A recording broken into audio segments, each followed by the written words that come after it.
I spend most of my time thinking about little girls, which is kind of a weird thing for a grown man in our society to say. But I do. I spend most of my time thinking about little girls, and I think it's primarily because I have one. This one's mine, and I think you would really like her. She is smart and funny and kind to people and a good friend. But when I talk about my daughter, the word I find myself saying most is athlete. My kid's athletic. She is strong and fast and has great balance and good body control. She is a 3-time back-to-back state champion in Shaolin Kempo. At 9 years old, she is already halfway to a black belt. My daughter is athletic. Now, when a man who is 6'2" and 265 pounds stands in front of you and says his daughter is athletic, you might think that's a reflection of him. It is not. My wife in high school was a 2-time All-State soccer player and a 2-time All-State volleyball player, and I played Dungeons and Dragons. And that is why, although my daughter is an athlete, she's also a huge nerd, which I love. She walks around our house in a cloak of flames that she made herself. She sits on the Iron Throne, even though she has never seen Game of Thrones, primarily because we are not the worst parents who ever lived. But she knows there's someone called the Mother of Dragons, and she calls herself that, and she loves it. She's a huge comic book fan. Right now, her favorite character is Groot. She loves Groot. She adores the Incredible Hulk. But my daughter, really at heart, her thing is Star Wars. My kid is a Jedi. Although some days she's also a Sith, which is a choice that I can respect. But here's the question that I have to ask. Why is it that when my daughter dresses up, whether it's Groot or the Incredible Hulk, whether it's Obi-Wan Kenobi or Darth Maul, why is every character she dresses up as a boy? And where are all the female superheroes? And that is not actually the question, because there's plenty of female superheroes. My question really is, where is all the female superhero stuff? Where are the costumes? Where are the toys? Because every day when my daughter plays, when she dresses up, she's learning stuff through a process that in my own line of work as a professor of media studies, we refer to as public pedagogy. That is, it is how societies are taught ideologies. It's how you learned what it meant to be a man or a woman, what it meant to behave yourself in public, what it meant to be a patriot and have good manners. It's all the constituent social relations that make us up as a people. It's, in short, how we learn what we know about other people and about the world. But we live in a 100% media-saturated society. What that means is that every single aspect of your human existence outside of your basic bodily functions is in some way touched by media. From the car that you drive, to the food that you eat, to the clothes that you wear, to the way you construct your relationships, to the very language you use to formulate thought. All of that is in some way mediated. So, the answer in our society to how do we learn what we know about other people and about the world is largely through media. Well, there's a wrinkle in that our society, media don't simply exist as information distribution technologies and devices. They also exist as corporate entities. And when the distribution of information is tied to financial gain, there's a problem. How big of a problem? Well, think about this. In 1983, 90% of American media were owned by 50 companies. In any market, 50 companies doing something is a lot of companies. It's a lot of different worldviews. In 2015, that number has shrunk to 6. 6 companies. They are NBC Universal Comcast, AOL Time Warner, the Walt Disney Company, News Corp, Viacom, and the CBS Corporation. These 6 companies produce 9 out of every 10 movies you watch, 9 out of every 10 television shows, 9 out of every 10 songs, 9 out of every 10 books. So my question to you is, if 6 companies control 90% of American media, how much influence do you think they have over what you're allowed to see every day? Because in media studies, we spend a lot of time saying that media can't tell us what to think, and they can't. They're terrible at that, but that's not their job. Media don't tell us what to think. Media tell us what to think about. They control the conversation. And in controlling the conversation, they don't have to get you to think what they want you to think. They'll just get you thinking about the things they want you to think about. And more importantly, not thinking about the things they don't want you to think about. They control the conversation. How does this work in practice? Well, let's just take one of those companies. We'll do an easy one. Let's talk about the Walt Disney Company for a second. The reason why you always pick the Walt Disney Company is this. Is there a single person in this room who has never seen a Disney movie? Look around. Exactly. I picked Disney because they have what we call 100% penetration in our society. Every single person has been exposed to Disney. So it's an easy one for me to use. Since 1937, Disney has made most of its money selling princesses to girls. It's made a huge chunk of its money. Unless, of course, the princess your daughter is interested in, as my daughter is this one. See, in 2012, Disney purchased Lucasfilm for the sum of $4 billion. And immediately they flooded the Disney stores with Han Solo and Obi-Wan Kenobi, with Darth Vader and Luke Skywalker and Yoda, and not Princess Leia. Why? Because this princess messes up the public pedagogy for these princesses.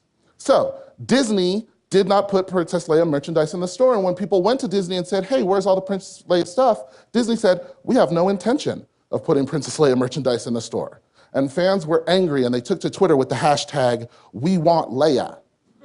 And Disney said, wait, that's not what we meant. What we meant was, we don't have any Princess Leia merchandise yet, but we will. And that was in 2012, and it is 2015, and if you go to the Disney store, as I recently have, and look for Princess Leia merchandise, do you know how many Princess Leia items there are in the Disney store? 0, because Disney has no intention of putting Princess Leia in the store. And we shouldn't be surprised because we found out that was their policy when they bought Marvel in 2009 for the sum of $4.5 billion. Because when you make a lot of money selling princesses to girls, you also kind of want to make money from boys. And so what better to sell boys than superheroes? So now Disney had access to Captain America and to Thor, the Incredible Hulk, and they had access even to a group of superheroes no one had ever even heard of. That's how good Marvel was at selling superheroes. Last year, they released a film called Guardians of the Galaxy. It's a film that absolutely should not work. Nobody knew who they were except for comic book nerds like me. One of the characters is a talking tree. One of the characters is an anthropomorphic raccoon. It should not work. And they made a killing off of Guardians of the Galaxy. This character here in the middle, her name is Gamora. She's played by Zoe Saldana. And she is strong and smart and fast and fights like a ninja. And she's played by a beautiful black woman, and my daughter fell in love with her. So, like any good nerd dad, I went to buy my daughter Gamora stuff. And when I got to the store, I learned a very interesting thing. If I wanted to buy her a Gamora backpack, well, Gamora's not on it. They probably should have marketed this as some of the Guardians of the Galaxy. And if I wanted to buy her a lunchbox, she wasn't on it. And if I wanted to buy her a t-shirt, she wasn't on it. And as a matter of fact, if I went to the store, as I did, and looked at the display, you would find a small picture of Gamora right here. But if you look at any of the actual merchandise on that shelf, Gamora is not on any of it. Now, I could have taken to Twitter with the hashtag Where's Gamora, like millions of fans did across the world, but the truth was, I wasn't even really that surprised, because I was there when Disney had released The Avengers. And just this year, we got a new Avengers movie, The Age of Ultron, and we were very excited because there was not one but 2 female superheroes, Scarlet Witch and Black Widow. And we were very excited. But here's the real thing about this. Even though Scarlett Johansson, who is one of the most popular actresses in America, plays Black Widow, and Black Widow is the star of not 1, not 2, but 5 different Marvel movies, there is not a single piece of Black Widow merchandise available. Not 1. And if you go to the Disney store and you look for a Black Widow costume, what you will find is you will find Captain America and the Incredible Hulk, you will find Iron Man and Thor, you will even find War Machine, who isn't even really in the movie that long. Who you will not find is Black Widow. And I could have gone to Twitter with the hashtag, as many people did, Where's Natasha? But I'm tired of doing that. I'm tired of having to do that. All over the country right now, there are kids playing with the Psychoblast Quinjet playset, where Captain America rides a motorcycle out of a moving jet, and it's really awesome. You know how awesome it is? So awesome that when it happened in the movie, it was Black Widow that did it. Not only has she been erased, but she has been replaced with a male figure. And so, what is this teaching us? I mean, over the next 5 years, Disney and Warner Brothers and a bunch of movie studios are going to release over 30 feature-length films with comic book characters. And of those 30 feature-length films, exactly 2 of them will have female solo leads. 2. Now, there will be females in the rest of these movies, but they will be sidekicks, they will be love interests, they will be members of teams. They will not be the main character. And if what we learn, what we know about other people and about the world, we learn through media, then these companies are teaching my daughter that even if she is strong and smart and fast and fights like a ninja, all 4 of which are true of her, it doesn't matter. She will either be ignored like Gamora or erased and replaced with a boy like Black Widow. And it's not fair. It's not fair to her, and it's not fair to your sons and daughters either. But here's the thing. I'm raising a little girl, and she has a little tomboy in her, which, by the way, is a terrible thing to call a girl. What that basically is saying is those traits that define you, they're not really yours. They're just on loan to you for a little while from boys. But do you know how much grief she's going to take in her life for having a little tomboy in her? 0. None. People will think it's cute. They'll call her feisty. Because in our society, adding so-called male traits to girls is seen as an upgrade. It's seen as a bonus. I'm not raising a little boy like Mike. Mike is a little boy who lives in Florida. He's 11 years old. And the thing that he loves most in the world is a show called My Little Pony: Friendship is Magic, like millions of other children across America. Now, the show is marketed to girls ages 5 to 9, but there are millions of boys and grown men who enjoy My Little Pony: Friendship is Magic. They have a club. They call themselves bronies, pony bros, guys who like ponies. I happen to be one of them. And what are Mike and myself and millions of other boys and men learning in this feminine, sissified world of My Little Pony?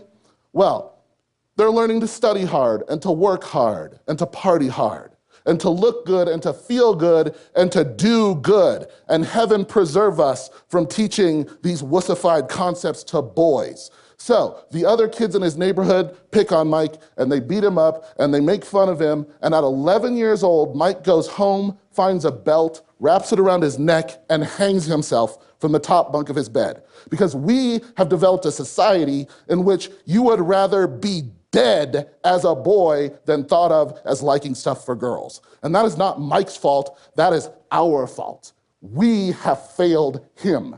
We have failed our children. And we have to do better for them.